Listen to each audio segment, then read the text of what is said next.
السلام علیکم ورحمۃ اللہ نحمدہ ونصلی علی رسولہ الکریم اما بعد فاعوذ باللہ من الشیطان الرجیم بسم اللہ الرحمن الرحیم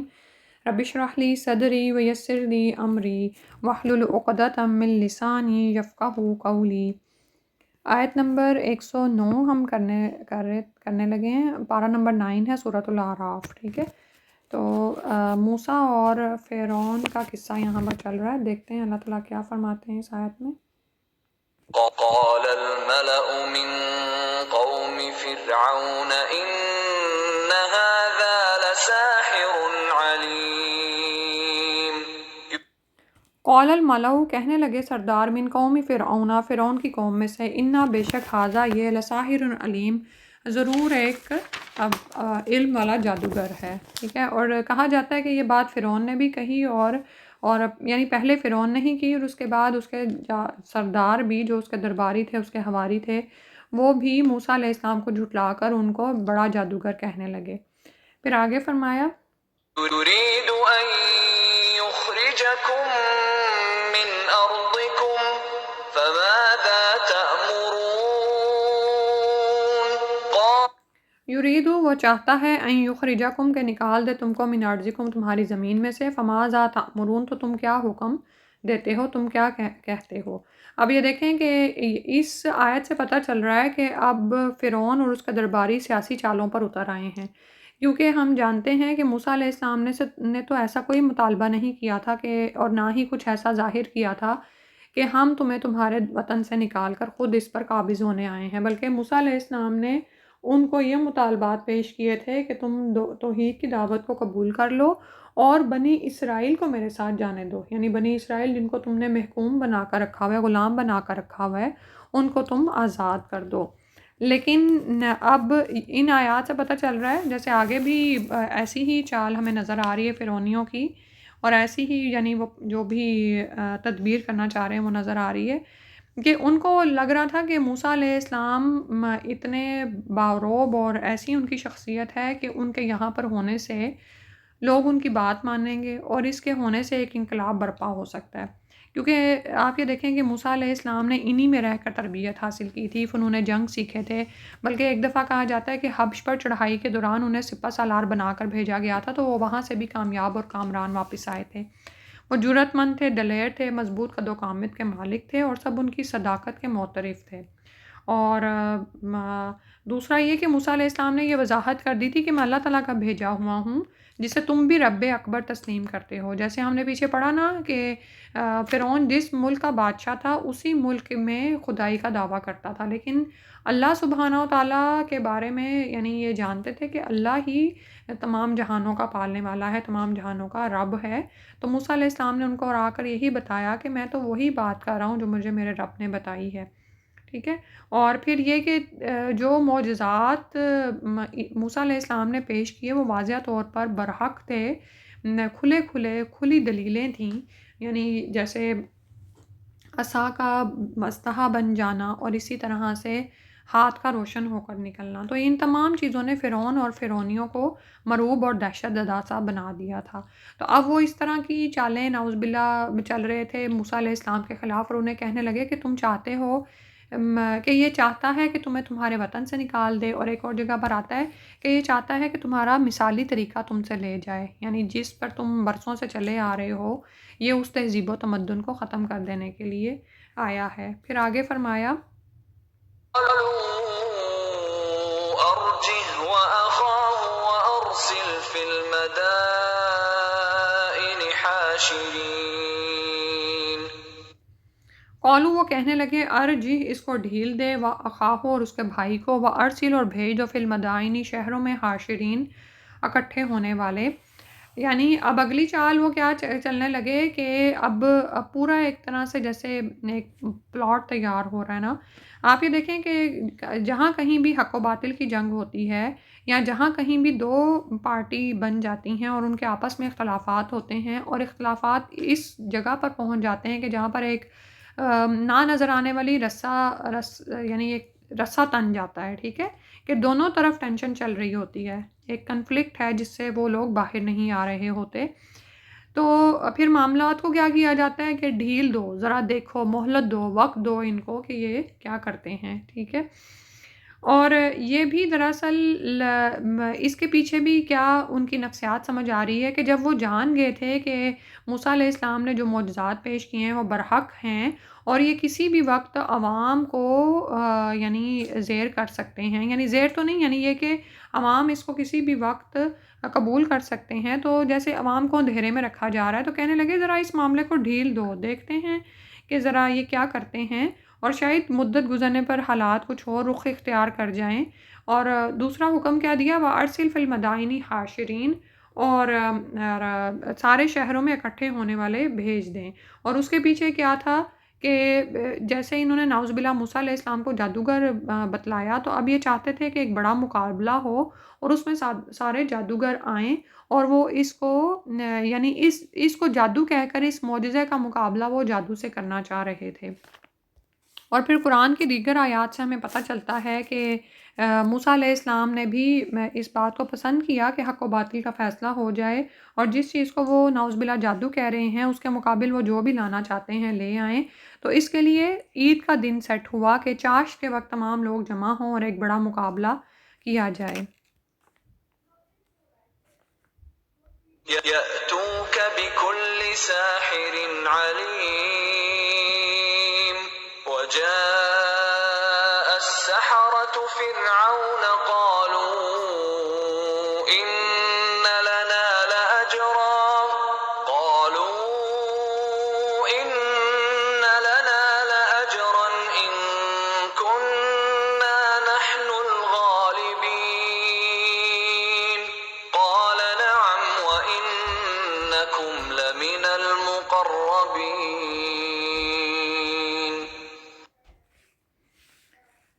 تو اب انہوں نے کیا مشورہ کیا کہ یاتوکا کہ وہ لے آئیں تیرے پاس بکل ساحر علیم،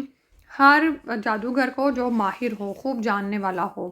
وجا سحرتو اور آگے جادوگر فرعون کے پاس، قالو کہنے لگے، انا لنا کیا کیا بے شک ہے ہمارے لیے، لاجرن کوئی اجر،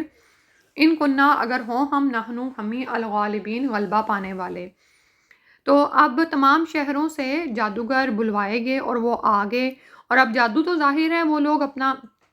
پیٹ بھرنے کے لیے کرتے ہیں، دنیاوی مفادات کے لیے جادو کیا جاتا ہے، تو آتے ہی انہوں نے دنیاوی غرض کا ہی مطالبہ رکھا، آئے فرعون کے پاس اور اس کو کہنے لگے کہ اگر ہم اس جادو میں، اس مقابلے میں جیت گئے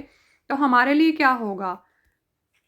تو فرعون کہنے لگا، قالا نعم کیوں نہیں، وَإِنَّكُمْ لَمِنَ الْمُقَرَّبِينَ کہ خالی اجر کی کیا بات کرتے ہو، بے شک تم ہمارے ہاں مقرب بندوں میں سے ہوگے، یعنی تمہیں اعلیٰ درجات بھی حاصل ہو جائیں گے۔ پھر فرمایا، قالوا يا موسى إما أن تلقي وإما أن نكون نحن الملقين۔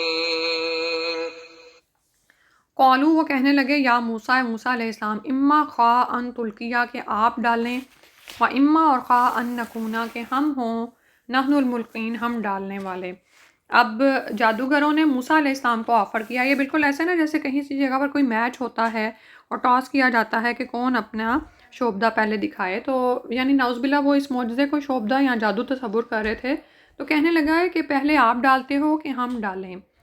موسیٰ علیہ السلام نے جواب دیا، قال ألقوا فلما ألقوا سحروا أعين الناس واسترهبوهم وجاءوا بسحر عظيم۔ قولا فرمایا، القو تم ہی ڈالو، فالقا فلما پھر جب القو انہوں نے ڈالا، سحرو انہوں نے باندھ دیا، جادو کر دیا، آیون الناسی لوگوں کی آنکھوں پر، وسترہبوہ اور انہوں نے ان کو خوفزدہ کر دیا۔ راہب کہتے ہیں کسی کی کہ خوف یعنی وہ خوف جو کسی کے رعب اور دبدبے اور مرتبے کی وجہ سے ہو۔ وجاؤ اور وہ لائے بسحر عظیم ایک بڑا جادو۔ اب یہ سارے جادوگروں نے، اچھا موسیٰ علیہ السلام نے ان کو کہا کہ ڈالو تم ہی جو ڈالتے ہو، اور یہ اس لیے نہیں انہوں نے کہا تھا کہ وہ یہ سمجھ رہے تھے کہ یہ جو کچھ بھی ڈالیں گے وہ ایک بڑی کوئی عزت والی چیز ہے، بلکہ حق کی وضاحت اسی صورت میں ہو سکتی ہے جب باطل اپنا پورا زور دکھا دے اور اس کے بعد حق آ کر اس کو غالب کر دے، یعنی اس کو مغلوب کر دے، اس پر غالب آ جائے اور سب لوگ اپنی آنکھوں سے دیکھ لیں۔ تو ہو سکتا ہے کہ اگر موسیٰ علیہ السلام پہلے ہی اپنا عصا ڈال دیتے تو مقابلے کی نوبت ہی نہ آتی، اور جادوگر پہلے ہی ہتھیار ڈال دیتے، لوگوں کے دلوں میں شک پیدا ہو سکتا تھا، اور یہ بھی ہو سکتا ہے کہ دوبارہ مقابلے کے لیے کہا جاتا، ٹھیک ہے۔ تو موسیٰ علیہ السلام نے ان کو ہی کہا کہ جو تم ڈالنا چاہتے ہو پھینک دو۔ تو پھر ان بڑے جادوگروں کے پاس جو بھی لاتعداد لاٹھیاں، رسیاں وغیرہ تھیں، وہ ساری انہوں نے زمین پر پھینک دی۔ اور ہوا کیا کہ وہ تھیں تو لاٹھیاں اور رسیاں ہی، یعنی وہ کوئی معجزے کی طرح اسدحہ نہیں بنی، نہ ہی سانپ بنی، بلکہ سحروا اعین الناس، انہوں نے لوگوں کی آنکھوں کو باندھ دیا۔ تو وہ لاٹھیاں اور رسیاں لوگوں کو متحرک سانپوں کی شکل میں نظر آنے لگی، یعنی پورا میدان ایسے لگ رہا تھا کہ سانپوں سے بھر گیا ہے اور سانپ ادھر ادھر آ جا رہے ہیں۔ تو وَاسْتَرْهَبُوهُمْ، تو لوگ دہشت زدہ ہو گئے، ڈر گئے، کیونکہ آپ یہ دیکھیں اب اس سے سمجھ آتی ہے کہ کتنا بڑا جادو وہ لے کر آئے تھے، وَجَاءُوا بِسِحْرٍ عَظِيمٍ، اور ایک وہ بڑا جادو لے کر آئے تھے۔ اور کسی بھی نبی کو جو معجزہ عطا کیا جاتا ہے نا، وہ اس زمانے میں اس چیز کو مغلوب کرنے کے لیے دیا جاتا ہے جو جس کی اس زمانے میں یعنی وہ اپنی پیک پر پہنچا ہوتا ہے۔ جیسے آپ یہ دیکھیں کہ قرآن شاعری نہیں ہے، لیکن مشرکین مکہ اس کو شاعری کہہ کر جھٹلاتے تھے، اور وہ یہ جانتے تھے کہ یہ ان کے بچوں اور عورتوں پر اثر کرتا ہے، اور خود بھی بعض اوقات بے خود ہو کر اس کو سننے کے لیے کھڑے ہو جاتے تھے،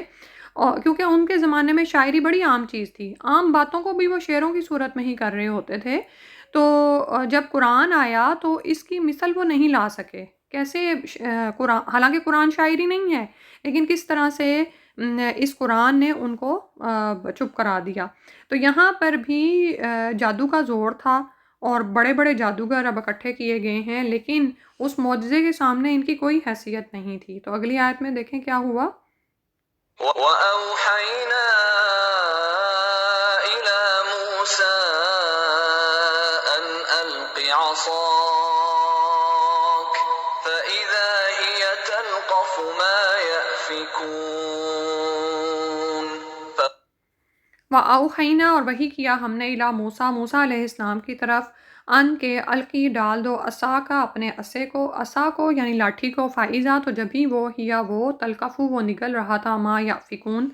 جو وہ گھڑ کر لائے تھے۔ تو موسیٰ علیہ السلام بھی اس سے تھوڑے سے ہوئے، ایک جو فطری ڈر ہوتا ہے وہ ان کے اندر آیا، لیکن اللہ تعالیٰ نے ان کی طرف وحی کی کہ اپنے ہاتھ میں موجود عصا کو یعنی لاٹھی کو زمین پر ڈال دو۔ تو جب انہوں نے اس کو زمین پر ڈالا، تلقفو ما یافکون، تو وہ نگل رہا تھا جو کچھ بھی وہ گھڑ کر لائے تھے۔ تلقفو آتا ہے، یہ لفظ پرندوں کے دانہ چگنے کے لیے آتا ہے۔ کبھی آپ نے پرندوں کو دانہ چگتے دیکھا ہے؟ وہ کس طرح سے ٹک ٹک کر کے ایک ایک کر کے سارے دانوں کو چن رہے ہوتے ہیں، اور بعض اوقات تو جب آپ دانہ پھینکتے ہیں نا تو وہ ہوا میں ہی اس کو چن لیتے ہیں، ٹھیک ہے، تو ہوا میں ہی جھپٹ لیتے ہیں۔ تو بالکل اسی طرح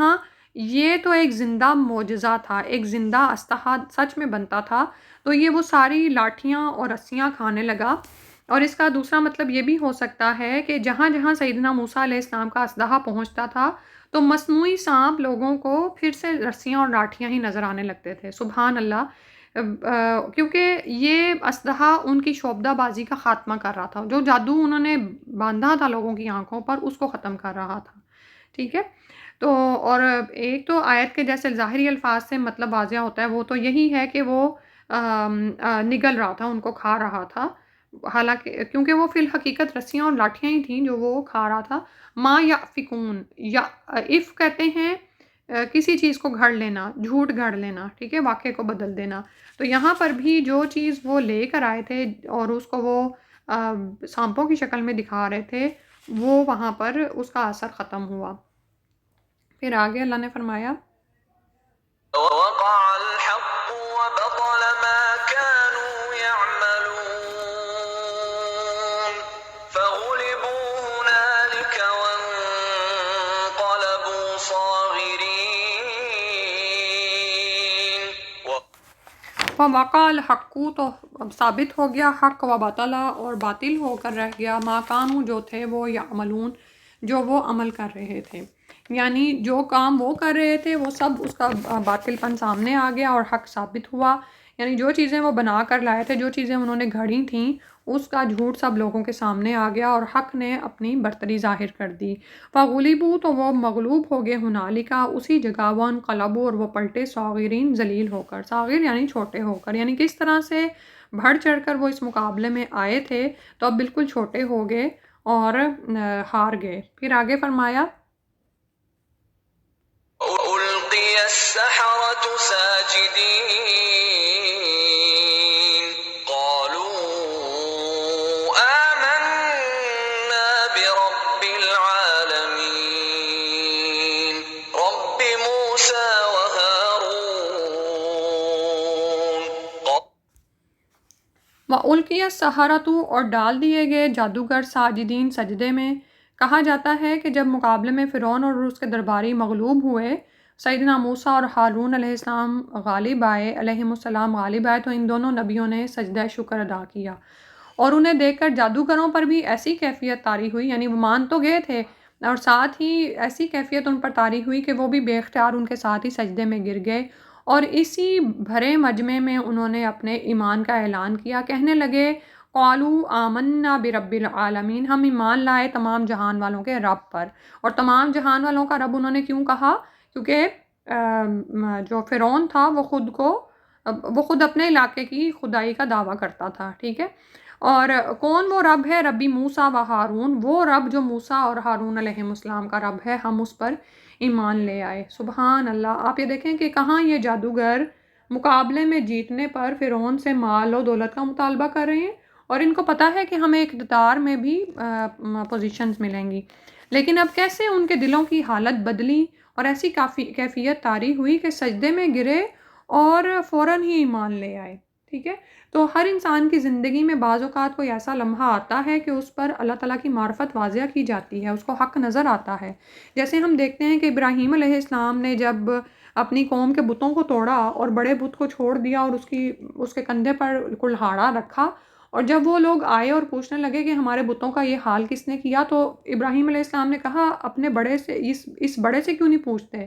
تو وہ بھی اس وقت پلٹے تھے اپنے عقلوں پر، اور انہوں نے بھی پھر، اور لیکن اس کے ساتھ ہی انہوں نے اس لمحے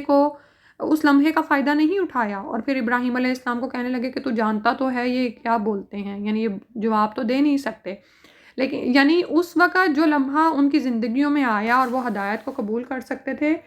اس سے انہوں نے فائدہ نہیں اٹھایا اور اپنی ڈگر پر ہی قائم رہے، نعوذ باللہ۔ تو یہاں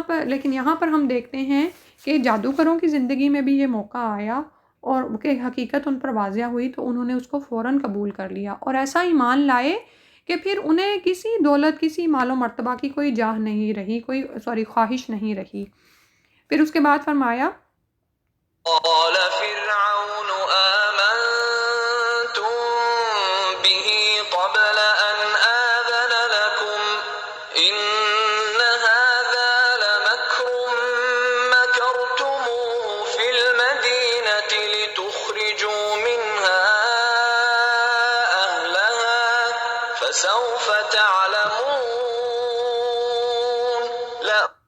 قال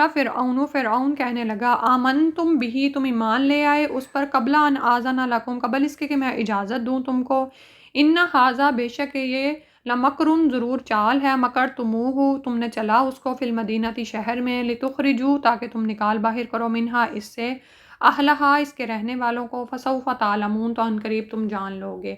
اب فرعون کا حال یہ دیکھیں کہ یہ خود کو رب اعلیٰ کہتا تھا، تو اس کی حکومت میں کسی کو مذہبی آزادی حاصل نہیں تھی، یعنی اس بات پر اس نے، یعنی اس کا فوکس دیکھے، کہنے لگا کہ تم ایمان لے آئے اس سے پہلے کہ میں تمہیں اجازت دوں، نعوذ باللہ من ذالک۔ تو پھر کہنے لگا کہ یہ تو ایک چال ہے جو تم سب نے مل کر اس شہر میں چلی ہے کہ یہاں کے رہنے والوں کو یہاں سے نکال دو، تو عنقریب تم جان لو گے، یعنی اب وہ ان کو انجام کی دھمکی دے رہا ہے، اور وہ دھمکی کیا تھی؟ لأقطعن أيديكم وأرجلكم من خلاف ثم لأصلبنكم أجمعين لأقطعن، ضرور میں کاٹ ڈالوں گا، ایدیکم، تمہارے ہاتھوں کو، وارجلکم، اور تمہارے پیروں کو، من خلاف، مخالف جانب سے، ثم، پھر، لأصلبنکم، ضرور میں سولی چڑھا دوں گا تم کو، اجمعین، تم سب کے سب کو، تو سزا کیا تھی کہ اگر دایاں بازو کاٹوں گا تو ساتھ میں بائیں ٹانگ، اگر دائیں ٹانگ کاٹوں گا تو ساتھ میں بایاں بازو، کیونکہ آپ یہ دیکھیں کہ ایسی بے کسی کی حالت میں پھر انسان کی موت واقعہ نہیں ہوتی ہے، ٹھیک ہے، لیکن وہ نہایت ہی یعنی ظلم ہے جس کی اس نے صورت بتائی۔ پھر کہنے لگا ثم لأصلبنکم اجمعین، تو پھر میں ضرور تم سب کے سب کو سولی چڑھا دوں گا۔ سولی جب کسی کو چڑھانے کی سزا دی جاتی ہے نا، تو پھر اس کو بس ٹانگ دیا جاتا ہے کسی بھی چوراہے میں، کہ وہ وہاں پر پھر بعض اوقات ظلم کی یہ صورت ہوتی ہے کہ اس کے جسم کو تیروں سے نشانہ بنایا جاتا ہے، اور اس کی یعنی اور حتیٰ کہ اگر وہ بس اس کو وہیں پر لٹکا رہنے دیا جاتا ہے، ٹھیک ہے، اور چاہے اس کو پرندے نوچیں کھائیں اور وہ وہاں سے اس کا یعنی حصہ زمین پر گرتا رہے، یعنی عبرت کا نشان تمہیں بنا دوں گا، اور نعوذ باللہ من ذالک۔ لیکن سبحان اللہ، جادوگروں نے کیا جواب دیا؟ قالوا إنا إلى ربنا منقلبون۔ اب فرعون نے تو ایسی ظالمانہ سزا کا اعلان کیا، اور اس کا مقصد کیا تھا کہ ایک ایسی عبرت کا سامان پیش کیا جائے کہ جو نئے ایمان لانے والے ہیں وہ سوچیں بھی نہ کہ ہم ایسا کوئی کام کریں، نعوذ باللہ من ذالک۔ لیکن جادوگروں کا ایمان، اور دیکھیں کہ ایک لمحے میں وہ ایمان کے کس درجے کو پہنچے، کہنے لگے کہ بے شک ہم تو اپنے رب ہی کی طرف پلٹنے والے ہیں، یعنی ہمیں اس بات کی کوئی پرواہ نہیں ہے کہ تو ہم پر جو چاہے ظلم کرے، ہمیں تو اپنے رب کی ہی طرف پلٹنا ہے اور اسی کے ہاں جواب دہ ہونا ہے، یعنی موت تو آنی ہی ہے، تو ہمارے لیے صرف اس زندگی کا ہی تو فیصلہ کر سکتا ہے، اصل تو ہمیں اپنے رب کے سامنے جواب دہ ہونا ہے، اور ہم چاہتے ہیں کہ ہم وہاں کی ابدی نعمتوں کو حاصل کر لیں۔ تو یہاں پر تھوڑی دیر رک کے سوچتے ہیں کہ آخر وہ کیا چیز تھی جس نے جادوگروں کے ایمان کو اس حد تک پہنچایا۔ تو یہی وہ فرق ہے جو کہ معجزے اور جادو میں ہوتا ہے، کیونکہ جادوگر تو جانتے تھے کہ جادو ایک باطل چیز ہے، ایک افق ہے جو انہوں نے گھڑا ہوا ہوتا ہے، تو وہ ایک معجزے کو پہچان گئے تھے، کیونکہ معجزے میں تو چیز کی حقیقت ہی بدل جاتی ہے، ٹھیک ہے، جیسے عصا معجزے سے زندہ سانپ حقیقت میں بنتا تھا، اور وہ جعلی سانپوں کو نگل رہا تھا، جو سانپ تھے تو نہیں لیکن وہ لوگوں کو سانپ نظر آ رہے تھے، اور اسی لیے جادوگروں نے پہچان لیا کہ جو چیز موسیٰ علیہ السلام نے پیش کی ہے وہ جادو کی انتہائی پرواز سے بھی ماورا ہے، ٹھیک ہے، اور پھر یہ کہ جادو شدہ چیز کا ہلاک کرنا ممکن ہے، جیسے یہاں پر ہم اسی واقعے میں دیکھتے ہیں کہ ساری لاٹھیاں اور رسیاں کہاں گئیں، لیکن معجزے کو ہلاک نہیں کیا جا سکتا۔ اسی طرح کہا جاتا ہے کہ صالح علیہ السلام کی جو اونٹنی تھی جس کی کونچیں کاٹی گئی تھی، وہ بھی چیخیں مارتی ہوئی پہاڑ کے اندر غائب ہو گئی تھی، اور زمزم کا کنواں دیکھ لیں، کتنے ہزاروں سال اس کو گزر چکے ہیں لیکن وہ ختم نہیں ہوا، وہ پانی اسی طرح سے زمین پر جاری ہے۔ اور پھر یہ کہ جب کوئی قوم اپنے نبی سے کسی معجزے کا مطالبہ کرتی ہے اور ایمان نہیں لاتی تو اس کے بعد اس پر ہلاکت آتی ہے، لیکن معجزے میں ایسا نہیں، لیکن جادو میں ایسا نہیں ہوتا، ٹھیک ہے۔ اور پھر یہ کہ جادوگر اور یعنی ایک نبی کی اور ایک جادوگر کی زندگی تو مکمل مختلف ہوتی ہے۔ جادوگر کی تو اپنی ساری زندگی خوف و دہشت اور عملی سے وابستہ ہوتی ہے، اور وہ اپنے ذاتی مفادات کے لیے لوگوں کو کیسے دھوکہ دیتا ہے، ان کو شر پہنچاتا ہے، لوگ اس کے شر سے بچنے کے لیے اس سے خوف کھاتے ہیں اور مرعوب ہوتے ہیں، جبکہ نبی کی زندگی تو صداقت، خلوص، مخلوق خدا سے ہمدردی، خیر خواہی، بھلائی اور تقوی طہارت سے عبارت ہوتی ہے، اور نبی کبھی بھی معجزے کو اپنا پیشہ نہیں بناتا، ٹھیک ہے۔ ہر نبی نے کیا کہا کہ ہم دین کی دعوت تمہیں کیوں دے رہے ہیں، ہم تو اپنا اجر اللہ کے ذمے رکھتے ہیں، ٹھیک ہے، اور انبیاء لوگوں میں معزز اور محبوب ہوتے ہیں، ٹھیک۔ آگے پڑھتے ہیں جادوگروں نے کیا کہا۔ وما تنقم منا إلا أن آمنا بآيات ربنا لما جاءتنا ربنا أفرغ علينا صبرا وتوفنا مسلمين۔ وقال الملأ من قوم فرعون أتذر موسى وقومه ليفسدوا في الأرض ويذرك وآلهتك قال سنقتل أبناءهم ونستحيي نساءهم فوقهم قاهرون. تو جادوگر کہنے لگے وما تنقموا منا، اور نہیں تم ناراض ہوتے یا انتقام لیتے ہم سے، الا مگر ان آمنا کہ ہم ایمان لے آئے، بآیات ربنا اپنے رب کی آیات پر، لما جاءتنا جس وقت وہ آ گئی ہمارے پاس. تو یعنی کس بات پر تم ہم سے ناراض ہو، سوائے اس کے کہ جب رب کی نشانیاں، واضح نشانیاں نظر آئیں تو ہم ایمان لے آئے ہیں. اور پھر اللہ کی طرف رجوع کیا، کہنے لگے ربنا افرغ علینا صبروں، اے رب ہم پر صبر انڈیل دے، وتوفنا مسلمین، اور ہم کو مسلمان ہی فوت کرنا. سبحان اللہ. یعنی اللہ کی طرف رجوع کیا اور اپنی آخرت کی زندگی کو ہی محبوب سمجھا، اور دنیا میں کیا اللہ سے دعا کی کہ یہ جو بھی رکاوٹیں، مصیبتیں یہ فرعونی اور یہ ظالم لوگ ہم پر ڈال رہے ہیں،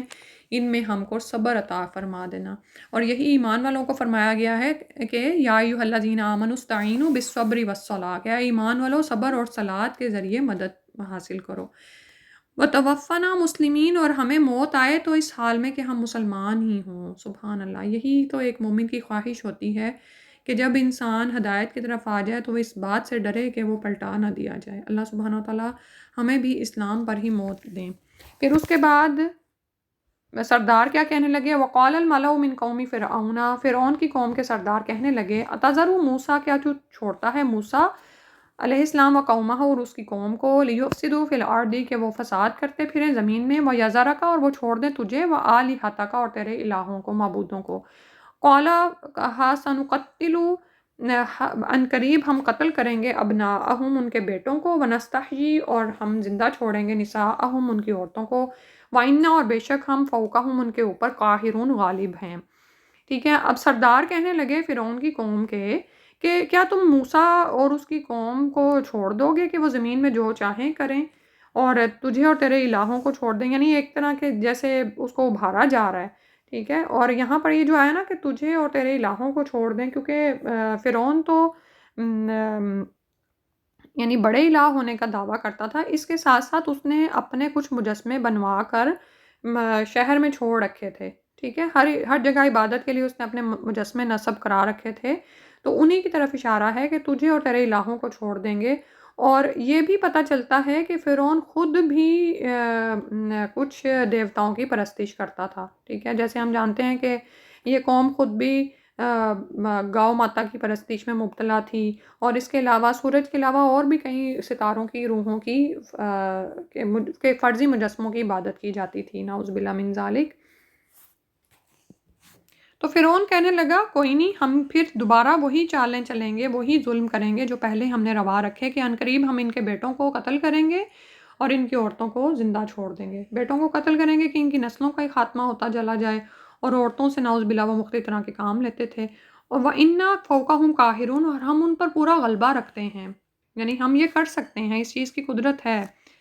پھر فرمایا قال موسى لقومه استعينوا بالله واصبروا إن الأرض لله يورثها من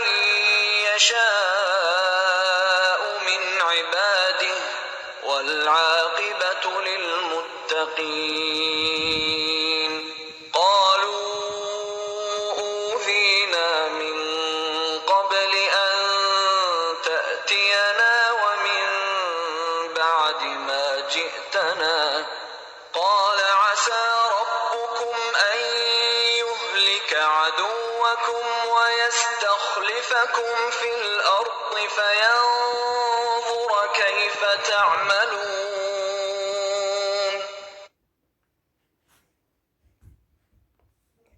تو موسیٰ علیہ السلام نے فرمایا قال موسیٰ لقومہ استعینوا باللہ واصبروا، موسیٰ علیہ السلام نے فرمایا اپنی قوم کو استعینوا مدد پکڑو، باللہ اللہ کی، واصبروا اور جمے رہو، صبر کرو. ان الارض بے شک زمین للہ اللہ ہی کے لیے ہے، یورثھا وہ وارث کرتا ہے اس کا من جس کو یشاء وہ چاہتا ہے، من عبادہ اپنے بندوں میں سے، والعاقبۃ اور اچھا انجام، جیسے میں نے آپ کو پہلے بتایا تھا نا الف لام کے ساتھ آیا نا تو اچھا انجام للمتقین متقین ہی کے لیے ہے. تو موسیٰ علیہ السلام نے بھی اپنی قوم کو اب سمجھایا کہ تم اللہ سے مدد مانگو، صبر کرو، اور یہ کتنی بڑی خوشخبری ہے جو اللہ تعالیٰ نے موسیٰ علیہ السلام کی زبان سے کہلوائی کہ خوفزدہ قوم کو جیسے ڈھارس بند گئی نا، ان کو کیسے نڈر کیا کہ ان الارض للہ، جس اللہ پر تم ایمان لے آؤ ساری زمین تو اسی کی ہے، یورثھا من یشاء من عبادہ، وہ اپنے بندوں کو، جس کو چاہے گا اپنے بندوں میں سے، اس زمین کا وارث کر دے گا۔ یعنی تم کیوں پریشان ہوتے ہو؟ تم ہجرت کرو، یہاں سے کہیں بھی کسی بھی زمین کے خطے میں جاؤ گے تو وہاں پر وارث بنا دیے جاؤ گے۔ والعاقبۃ للمتقین، اور اچھا انجام تو پرہیزگاروں ہی کے لیے ہے جو اللہ سے ڈرنے والے ہیں۔ اور پھر اگلی آیت میں فرمایا قالوا اوذینا من قبل، وہ کہنے لگے ہم اذیت دیے گئے اس سے پہلے، ان تأتینا کہ تو آیا ہمارے پاس، ومن بعدی اور بعد اس کے، ما جئتنا جو تو لایا، قولا کہا، عسیٰ ربکم قریب ہے کہ رب تمہارا، ان کے یہلکا ہلاک کر دے، عدوکم تمہارے دشمنوں کو، ویستخلفکم اور خلیفہ بنائے تم کو، فی الارض زمین میں، فینظرا تو وہ دیکھے، کیف تعملون تم کیسا عمل کرتے ہو۔ اب ظاہر ہے موسیٰ بنی اسرائیل یہ کہنے لگے کہ ہمیں تو پہلے بھی اسی طرح اذیتیں دی جاتی رہیں، اب جب کہ اس سے پہلے کہ آپ آتے ہیں، لیکن اب جب آپ آئے ہیں تو فرعونی وہی ظلم ہمارے ساتھ دوبارہ روا رکھے ہوئے ہیں۔ تو موسیٰ علیہ السلام نے ان کو تسلی دی کہ ہو سکتا ہے تمہارا رب قریب ہے، ضرور ایسا ہوگا کہ تمہارا رب تمہارے دشمنوں کو ہلاک کر دے، تمہارے دلوں کو ٹھنڈا کر دے۔ اور سبحان اللہ، ہم دیکھتے ہیں کیسے ان کی نظروں کے سامنے ان کے دشمنوں کی ہلاکت ہوئی، لیکن اس کے بعد کیا ہوگا؟ تمہیں زمین کا وارث کر دے، نائب بنا دے، ٹھیک ہے؟ یعنی جیسے پہلے فرمایا نا کہ تمہیں زمین عطا کی جائے، وارث بنایا جائے اس کا، تمہیں خلیفہ نامزد کیا جائے، تو فَيَنظُرَ كَيْفَ تَعْمَلُونَ، تو پھر دیکھا جائے گا کہ تم کیسا عمل کرتے ہو، تمہارا عمل کیا ہوتا ہے، اور پھر تم کیا حاصل۔ تو یہاں پر ہمارے لیے عمل کی کیا بات ہے کہ بعض اوقات ہم دیکھ رہے ہوتے ہیں کچھ برائیوں پر ہم بہت زیادہ محسوس بھی کرتے ہیں، تو کبھی بھی بڑے بڑے انسان دعوے نہ کریں، انسان یہ سوچے کہ جب میرے پاس یہ نعمتیں آ جائیں گی تو میں ان کو کس طرح سے اللہ کی راہ میں استعمال کروں، ٹھیک ہے؟ تو اللہ سبحانہ تعالیٰ سے دعا ہے کہ اللہ تعالیٰ ہمیں اس کی سمجھ کی توفیق عطا فرما دے اور اس کے مطابق عمل کرنے کی توفیق عطا فرما دے، آمین۔ سبحانک اللہم و بحمدک، نشہد ان لا الہ الا انت، نستغفرک و نتوب الیک۔ السلام علیکم ورحمۃ اللہ۔